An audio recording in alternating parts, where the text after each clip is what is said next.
Thank you for joining me again. We're starting the first chapter of Leviticus, which is the third book of the Torah, or the Old Testament.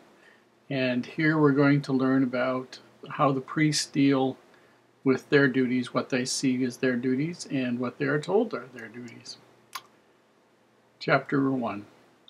And the Lord called unto Moses, and spake unto him out of the tabernacle of the congregation, saying, Speak unto the children of Israel, and say unto them, If any man of you bring an offering unto the Lord, you shall bring your offering of the cattle, even of the herd and of the flock.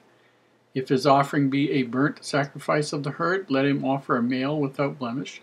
He shall offer it of his own voluntary will at the door of the tabernacle of the congregation before the Lord. And he shall put his hand upon the head of the burnt offering, and it shall be accepted for him to make atonement for him. And he shall kill the bullock before the Lord, and the priests, Aaron's sons, shall bring the blood and sprinkle the blood round about upon the altar that is by the door of the tabernacle of the congregation. And he shall flay the burnt offering, and cut it into his pieces. And the sons of Aaron, the priest, shall put fire upon the altar, and lay the wood in order upon the fire.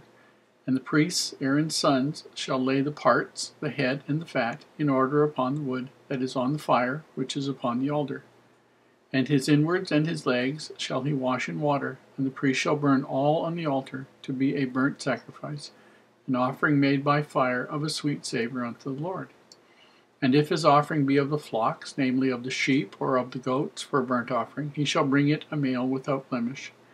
And he shall kill it on the side of the altar northward, before the Lord.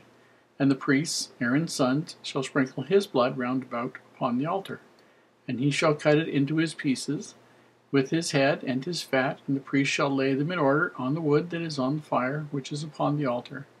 But he shall wash the inwards and the legs with water, and the priest shall bring it all, and burn it upon the altar.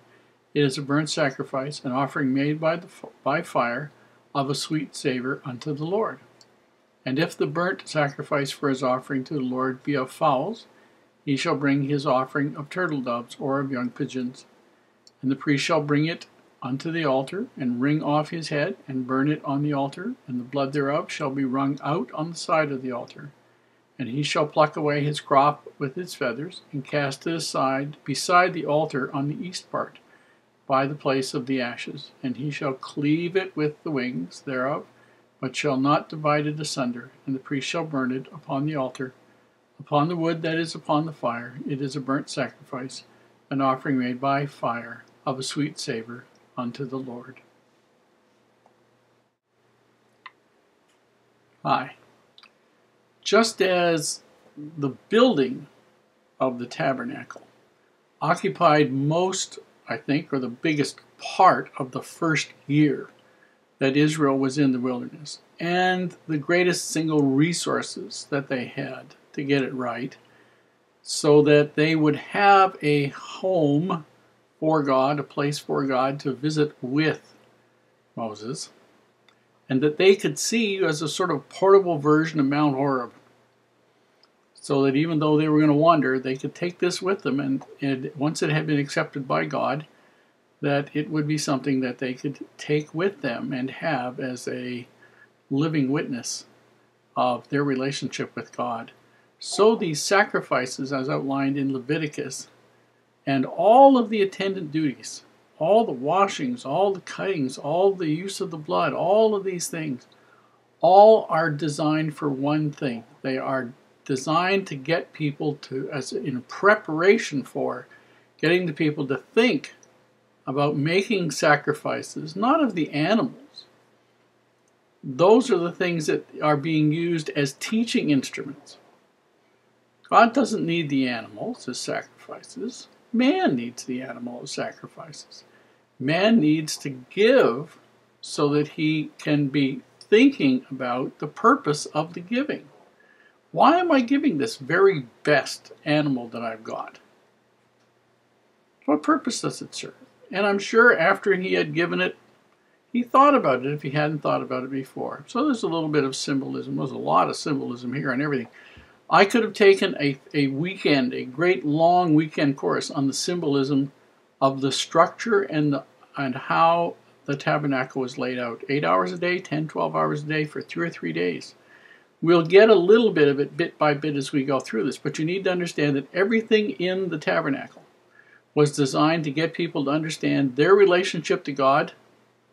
The courtyard, for instance, was symbolic of the world in which they lived. It was surrounded by a little fence, which was the covenants that they had made. There was a holy area that was covered over, that only certain righteous individuals could go through, the priests.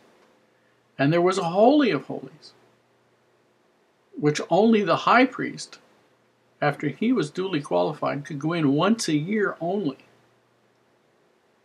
And then only on a specific day to do specific things. Whoa. Okay? Heavenly Father's trying to get these people to understand that they are chosen. There are lots of things that he wants to do for them, but he needs to get them to think first. And Leviticus is a little bit about that. So give you an idea. As they would come, why would they have to slaughter the animal? Put their hand on the head of the animal. That basically was something to get them to realize that for the animal, although you've got to remember these things are symbolic of something here.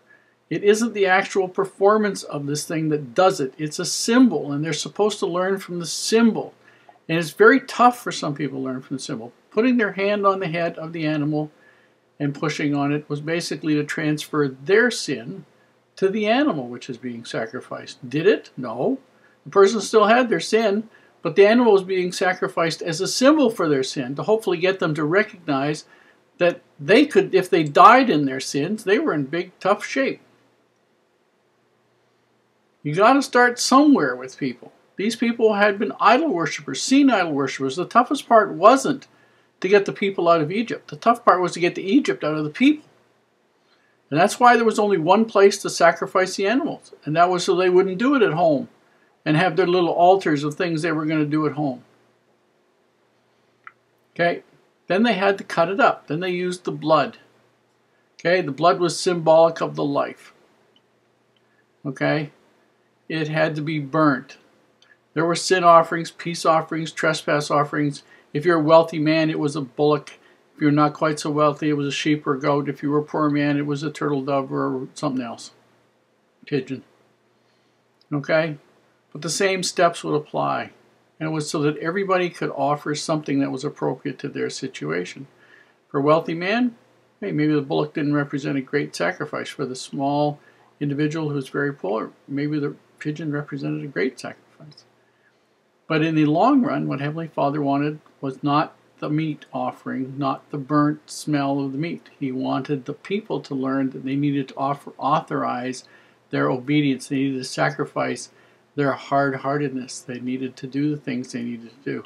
And partway through Leviticus is instructions for them to offer up obedience, their own heart, do unto others as they would have other people do unto them. That kind of concept. That's what Heavenly Father was trying to teach them. And you've got to start someplace with these people. And that's what he was doing here.